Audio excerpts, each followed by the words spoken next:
Hi. எனக்கு தெரிஞ்ச சில விஷயத்த உங்கள்கிட்ட சொல்கிறேன். அது உங்களுக்கும் அப்படி தான் தோணுதான்னு நீங்கள் சொல்லுங்கள் கேட்டுட்டு. இன்றைக்கி நான் பேச போகிற டாபிக் என்னென்னா டாக்ஸிக் ரிலேஷன்ஷிப்.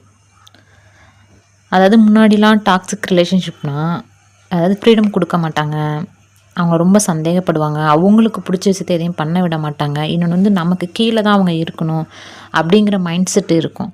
அதனால் முன்னாடிலாம் வந்து டாக்ஸிக் ரிலேஷன்ஷிப் வந்து நம்ம எல்லோரும் அதுலேருந்து வெளியே வரணும். அதில் இருக்கிறவங்க அவங்களுக்கு நல்லா ஃப்ரீடம் கிடைக்கணும், அவங்க ஹாப்பியாக இருக்கணும், நிறைய பேர் சப்போர்ட் பண்ணாங்க. சோஷியல் மீடியாவாக இருக்கட்டும், இல்லை பொது தளத்தில் எல்லா இடத்துலையுமே வந்து இந்த மாதிரி ரிலேஷன்ஷிப் இருக்கக்கூடாது அப்படிங்கிற மாதிரி முன்னாடி சப்போர்ட் பண்ணாங்க. ஆனால் இப்போ இருக்கிற ரிலேஷன்ஷிப் எப்படி இருக்குன்னா, நம்ம எது சொன்னாலும் டாக்ஸிக்னு சொல்லிடுவாங்க. அதாவது இப்போ நம்ம லவ் பண்ணுற பொண்ணோ பையனோ அவங்க வந்து நமக்கு தெரியாமல் இன்ஸ்டாகிராமோ ஃபேஸ்புக்கோ இல்லை எனிதிங் தெரியாமல் மற்றவங்களுக்கு மெசேஜ் பண்ணுறது, ஃப்ளாட் ஆக்குற மாதிரி மெசேஜ் பண்ணுறது, தப்பான ரிலேஷன்ஷிப்பில் இருக்கிறது, அதை நம்மள்ட்டேருந்து மறைக்கிறது, நம்ம வந்து அதை போய் கேட்டு இது தப்பு, இதை செய்யாத, நீ நம்ம ரிலேஷன்ஷிப்பில் இருக்கோம், நம்ம உண்மையாக இருக்கணும் ஒருத்தருக்கு ஒருத்தர் அப்படின்னு அதை பற்றி நம்ம பேசினோம்னா நீனா டாக்ஸிக்காக இருக்க, ஐயோ நீ சந்தேகப்படுறேன்னா, அதாவது இப்போல்லாம் வந்து தப்பு செஞ்சுட்டு அதை மறைக்கிறதுக்கு டாக்ஸிக்னு சொல்லி அந்த ரிலேஷன்ஷிப் விட்டு பிரேக் ஆக்கிட்டு வெளியே போகிறாங்க.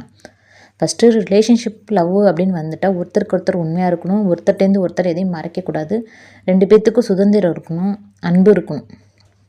ஆனால் இப்போ வந்து தப்பு செஞ்சுட்டு தான் தப்பை மறைக்கிறதுக்கு தான் மேக்ஸிமம் இது டாக்ஸிக் ரிலேஷன்ஷிப்னு சொல்லிவிட்டு அதை பிரேக் பண்ணிக்கிறாங்க.